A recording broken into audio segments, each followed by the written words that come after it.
¿qué opinás como forma de activismo rescatar ilegalmente animales de explotaciones y llevarlos a un santuario? Dificilísimo, dificilísimo responder esa pregunta. Yo Muy difícil. creo, sin tener mucha certeza, que no conviene, lamentablemente. Sí, sí, sí. Porque necesitamos una sociedad en donde las reglas se respeten, incluso para cuando nosotros logremos que las reglas sean las que queremos que se respeten esas reglas. Por lo cual... Me interesa la pregunta de Luchi. Me interesa la pregunta de Luchi. ¿Qué pasaría si alguien ilegalmente te tiene a vos secuestrado? Yo sí. No, ilegalmente no, porque ahí no es el mismo caso. No están secuestrados. Claro. O sea, pero ¿qué pasa si estuvieras en esa situación? ¿Querrías que se romplan las reglas para rescatarte?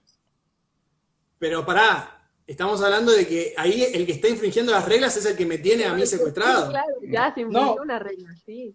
Estoy hablando de un escenario en el cual es legal tenerte secuestrado. O sea, claro. Estamos hablando de escenarios. Obviamente quiero que esa ley no esté. Y obviamente que yo a nivel individual voy a querer que rompan todo y que den vuelta al mundo para yo poder estar bien. Creo que la pregunta como la persona que va a efectuar eso tiene que abarcar un poco más que la simple consecuencia para ese único individuo. Porque las consecuencias no son para ese único individuo, esa es la cosa. Está bien, pero no es que es una cosa o la otra. Se pueden hacer las dos cosas. O sea, ¿por qué? O sea, ¿por qué es contraproducente? O entras ilegalmente o no entras ilegalmente. No es las dos cosas. No. Que entras medias, entras hasta acá. Decís, a ver si llego. No, pará.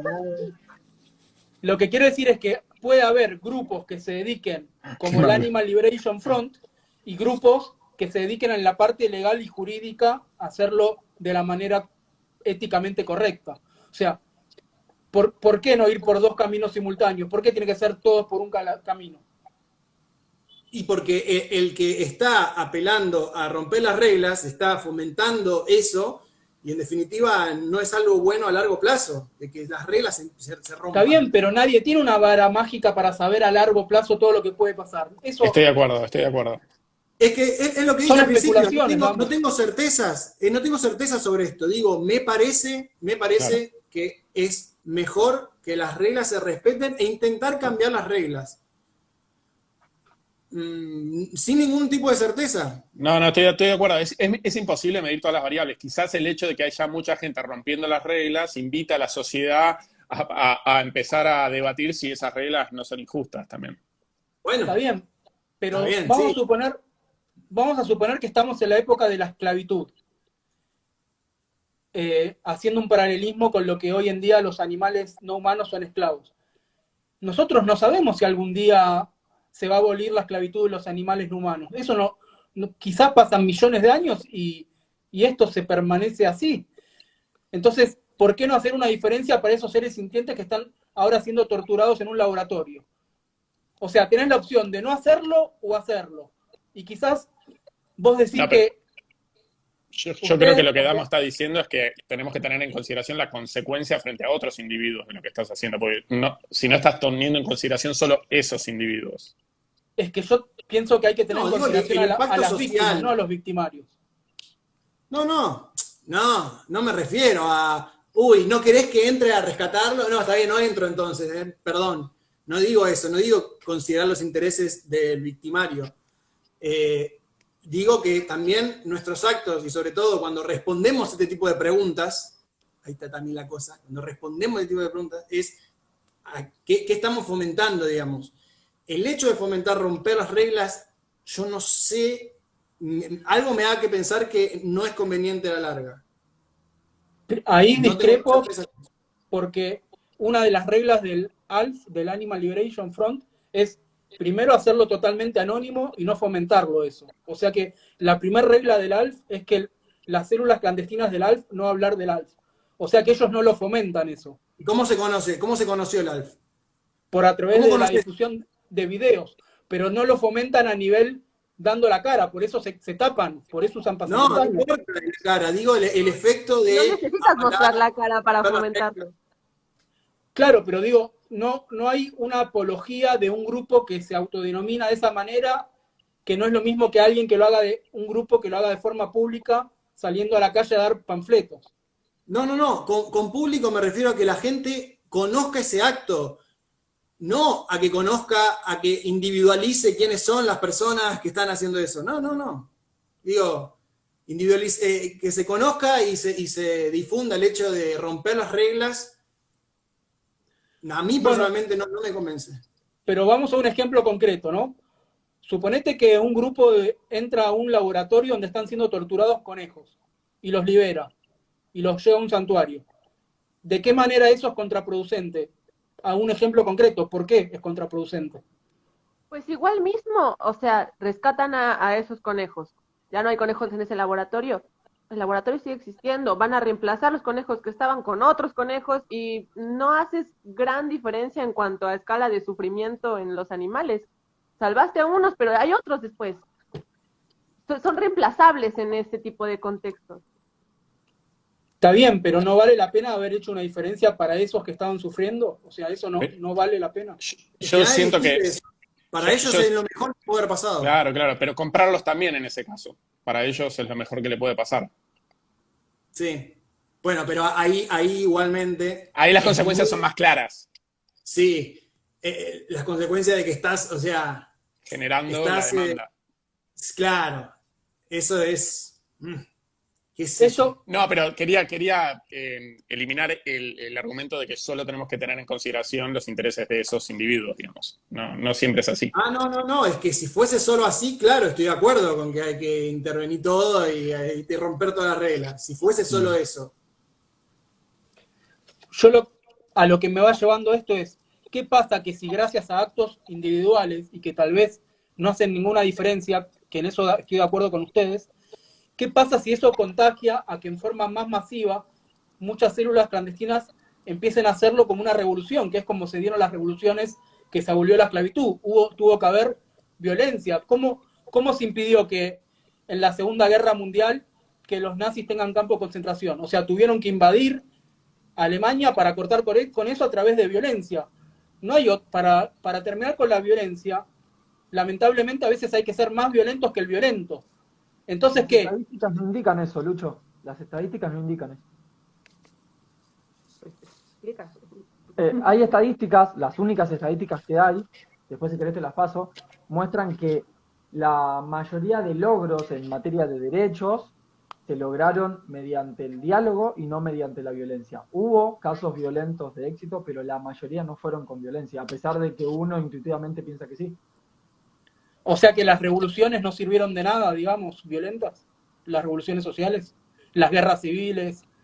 Seguramente muchas sí, pero digo, en términos de cantidad, la evidencia indica que los mayores logros, en términos éticos, se dieron mediante el diálogo, mediante la comunicación, mediante el debate, y no mediante la imposición de violencia. Y justo las revoluciones no fueron meramente violencia, tienen un montón de otras implicaciones. No se hace una revolución por ir a golpear gente. La revolución es pensamiento, cuestionamiento, críticas, compartir, colectividad, y hay una parte de ese colectivo que genera violencia y lo fomenta. Pero la violencia no es sinónimo de revolución.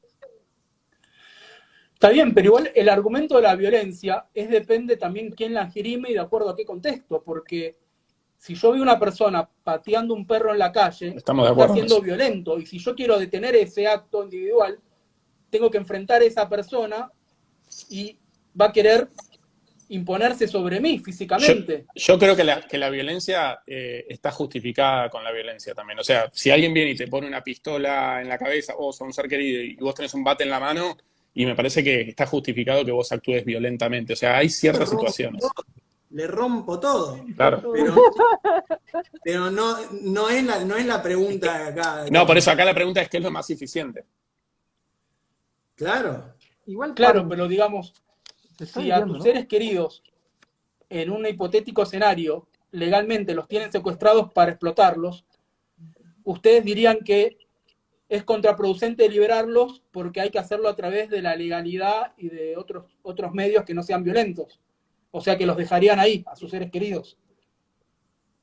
Lo que pasa es que es una pregunta, me parece medio tramposa, porque es, Seres queridos. no sé, es un Bueno, escenario... pará, saquémoslo de seres Emocional, queridos entonces. no, Podés empatizar no racional. con otros seres No, sintientes que no sean queridos. está bien, es exactamente la misma pregunta que hizo la otra persona. Qué sé yo, ya te digo, a nivel individual yo puedo querer romper todo y puedo, sí, meter una bomba ahí, pero la pregunta es si es eficaz ese tipo de cosas y responder ese tipo de preguntas avalando ese tipo de cosas. Está bien. No lo sé. Y el hecho de que sean también las víctimas no humanas hace la diferencia también. Me parece que hace la diferencia. No por una cuestión, o sea, no porque yo sea especista, sino Con el porque público. quienes reciben todo este mensaje y quienes gobiernan son especistas.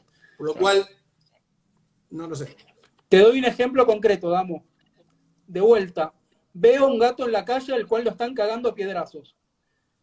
Entonces no es eficaz intervenir porque lo tengo que hacer de forma ilegal. Porque si yo empiezo a buscar la forma legal de detener eso, ya el gato lo mataron. O sea que tengo que quedarme mirando. Sí, pero vos fijate. ¿Cuál es la diferencia? ¿Cuál es la diferencia de entrar de manera ilegal a un laboratorio o de tener que una banda de 4 o 5 niños estén cagando a piedrazos a un gato? ¿Cuál es la diferencia?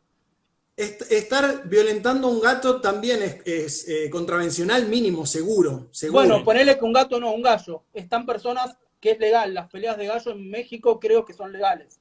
Entonces, si yo irrumpo en una pelea de gallos de manera ilegal, porque no puedo hacerlo legalmente, porque es legal justamente, ¿vos creés que hay que dejar que sigan matando los gallos?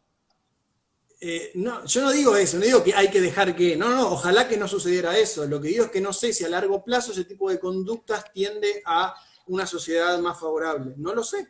Igual, esperen, el planteo que hace Lucho está mal. El planteo que hace Lucho para que fuese válido y comparable con el escenario anterior, de rescatar, por ejemplo, conejos de un laboratorio, el ejemplo comparable válido sería intervenir en una pelea clandestina de gallos donde hay mucha gente con muchos gallos peleándose y entrar con violencia a ese lugar para rescatar a esos gallos.